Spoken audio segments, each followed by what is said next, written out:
start a new series with a one-off special just for the military who've served in Iraq. Fear Factor came on the air in America and it made our shows look like, fairy tale theater.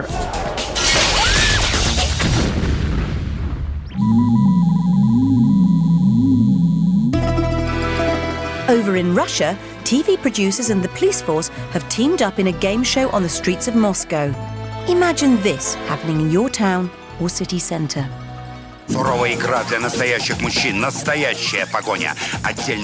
Interception is a weekly primetime hour-long show which challenges two members of the public to steal a car and avoid being arrested for 35 minutes. One acts as the driver while the other is a navigator. And if they can avoid being tracked down and arrested by the police, they win the car. Easy. At least it would be if it wasn't for the Russian police, who take things very seriously and still carry live ammunition while on the show, just in case. Sometimes the police officers become very enthusiastic about it because their professional pride is on the line as well. Interception is the highest-rating television program in Russia, with 80 million people tuning in to watch virtual car carnage on the Moscow streets each week. On one occasion, the producer, Mr. Gamberg, thought he would spice things up and asked a real car thief onto the show. We couldn't track him down, but we did find his navigator.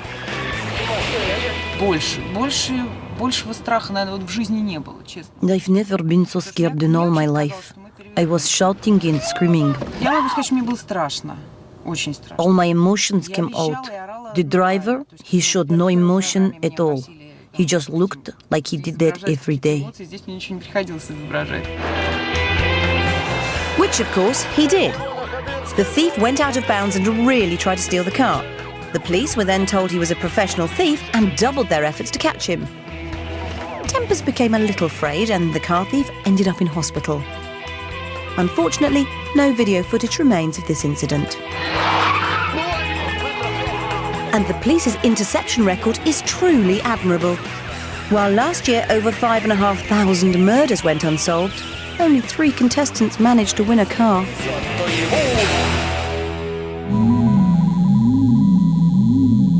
An American TV network has prompted a storm of controversy with what it calls the ultimate reality show, where couples try to win a baby for adoption. Be My Baby was presented by the doyenne of American journalism, Barbara Walters. Think Trevor McDonald in Laura Ashley. A young unwed mother is going to give... In her flagship documentary series 2020, Barbara featured one story about a young girl called Jessica who gives her child up for adoption. You will be there as the pregnant teenager meets 5 anxious couples. Each will try to convince her that they would be the best parents for her child. But in Be My Baby, instead of simply documenting the young girl's plight to find a family for her unborn child, they turned it into a game show. And viewers watched as pregnant Jessica chose candidates from brochures to adopt her baby. 5 families, 1 baby. Whom will Jessica choose? In another step away from the documentary genre, the show included a reality-style audition. The shortlisted couples had to compete against each other to win. If you've ever been in sports, it's like, okay, I gotta make the cut, I gotta make the next cut. So there was some competition. Almost the competition thing that you feel like, well, we are the best family. You know that they're just as emotionally involved as you are, and you know that only one of you can walk away happy. Couples were given just 30 minutes to prove they would make the best parents. The next day, 16-year-old Jessica called on all her worldly experience to eliminate 4 couples and choose the lucky winners. When it came down to it, she said the personalities didn't mesh with you, and she did select another family. Okay. You're kind of like, what's wrong with our personality? Finally, cameras followed the birth of Jessica's unwanted son, filming as she held him in one hand and signed the papers with the other. You're doing this because you love him and you want him to have a good life. 32 million people watched Jessica give legal custody of her baby to strangers.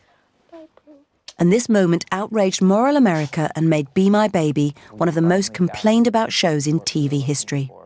She had made us a family, but at the expense of creating a hole in her own life.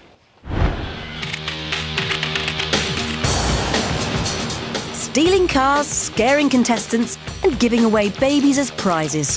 What on earth has happened to television game shows? Oh, it's horrible, really, isn't it? People are trying to shock us so much, you kind of become a bit numb to it. What I find slightly worrying is that resources such as police in Moscow are being utilised for the purposes of populist TV rather than for actual real issues. It doesn't seem like it's very well thought out, that programme. But it was Be My Baby the panel felt had taken a wrong turn somewhere along the line, trying to tackle a serious subject in a game show format. What the hell would you put your daughter through this for? Is kind of playing with people's lives, people whose dreams might be to have a baby, and then they get dashed on national TV. I really don't think it was appropriate ever to show that programme. The blurring between real life and a game show in this particular programme seems to me to be so uncomfortable and so painful that conceptually it's a horrible, horrible television programme, which doesn't, of course, mean that I wouldn't watch it. Of course I would. I'd be glued to it.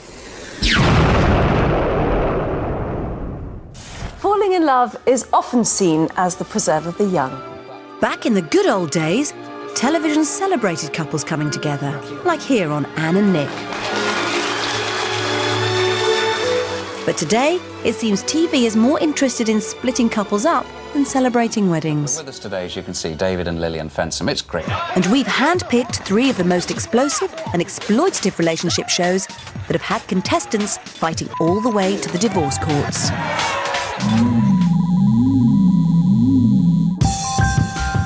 First up on our Fidelity Ferris wheel is Temptation Island.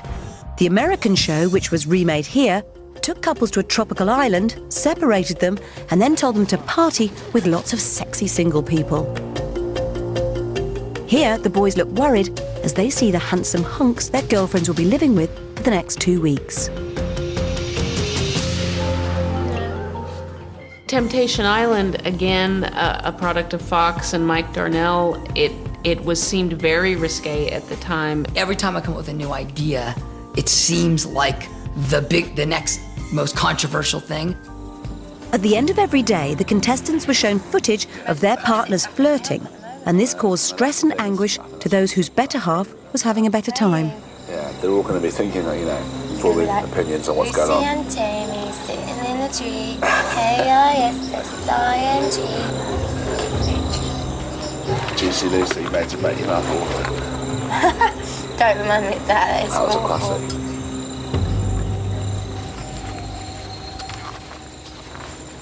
I think if you're going to go on a reality show, you don't mind having your dirty laundry go in public. I think that's, if when we first started reality shows, people didn't know that, they sure know it now. It's hard to believe that anybody who would show up for one of these television shows doesn't know that it's going to be very exposing in some ways. And further stress was added when they weren't allowed to discuss matters with their partners.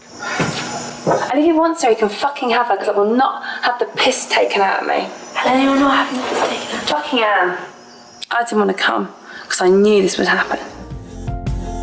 Producers seem to think that most relationships were fair game, but on the American version of the show, one couple was thrown off for hiding the fact that they had children. The couples knew exactly what the show was. It wasn't a surprise. And these were couples who had expressed to us that they sort of were at that moment in their relationships, either make it or break it. And I think they wanted to be tested. And I think so, sure, I think it was absolutely fair. It's just like he's just trying to keep a big... Our next example of extreme shows from the world of infidelity TV is Cheaters. Made in Dallas, it is one of the most controversial programs ever shown on American television. After cutting off the lights, an unknown man jumps out and scampers over to suspect Johnson's rear gate. He pops the latch. The concept of Cheaters is simple. TV producers hire private eyes to investigate unfaithful partners and then reveal their findings to the jilted John Doe. Later on that evening, they came back to your apartment, and we start to get a better idea of now what's been going on inside your house with your children. My daughter, dog. What am I supposed to do? Later, the presenter then gathers all relevant parties for a quiet, dignified, talking it through type of session. What's up? Let's go for real. You got this nigga in my house? I'm sorry, man. You never hope. Now, Dallas is a dangerous place. Just ask the Kennedys. So you wonder why the Cheaters presenter, Joey Greco, deliberately adds tension to already explosive situations. On this occasion, he catches up with a man who has cheated on his pregnant partner and is also in possession of a fiery temper and a fishing knife. Mitchell? I've been working hard. How are you going to take care of your child when you can't even take care of your child's mother? Get off my boat, I run. Nope. Y'all need to... You up, bitch! Mitchell, stop! Oh my God. Luckily, the knife didn't puncture any major organs and Joey made a full recovery. Call 911! But last year, the people behind Cheaters started to tone down programmes, worried they would fall foul of US broadcast laws.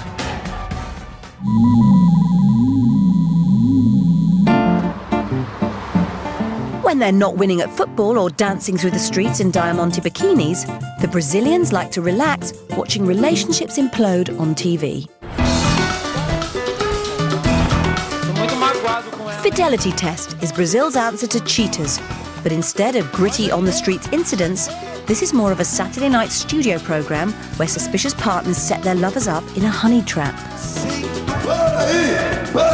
The presenter and obvious star of the show is João Kleber, a man who has no qualms about splitting couples up all for the sake of TV entertainment. People say, how can you do a show that makes people split up? I don't make a show that makes people split up. They split up themselves. It's their own fault. I just try to treat it with humor and irreverence, and sometimes seriously if I have to.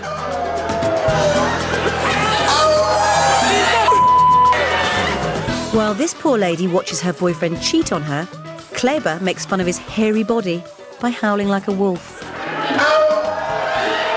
I'm an entertainer. I'm doing an entertainment program here. People ask to come on this show, they come on, and basically it's their problem. I don't have to have a weight on my conscience.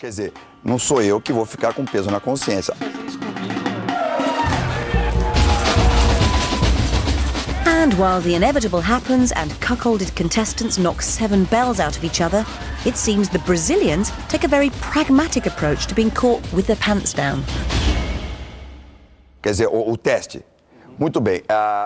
the hidden camera bit, we always try and stop it before they get to the point where they're actually having sex.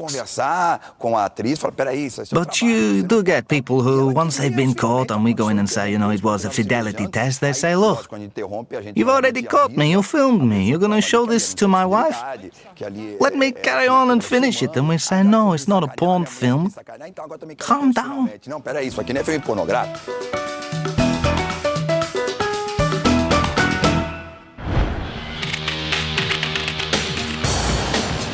So that's one stabbing, a fistful of fights, and countless broken relationships, and we still can't get enough. Why are these shows so popular? Oh my God, has he been stabbed or something? We really want something that is genuinely revelatory. We want to use television as a window on the world. Oh. You have to question what goes through someone's mind before they go on there. You have to suffer the indignation and humiliation of watching your missus copping off with some other bloke, while everyone whoops and cheers. Of the 3, Cheaters was held up as being the most irresponsible because of the violent confrontations it provokes. Taking a couple's private life and putting it on TV when there's clearly issues of trust could end up in a quite explosive situation. It's very unlikely that could be shown, say, in a merely entertainment context. British audiences certainly would probably be very offended if it was being merely presented to them as entertainment. Still to come on the world's most extreme TV,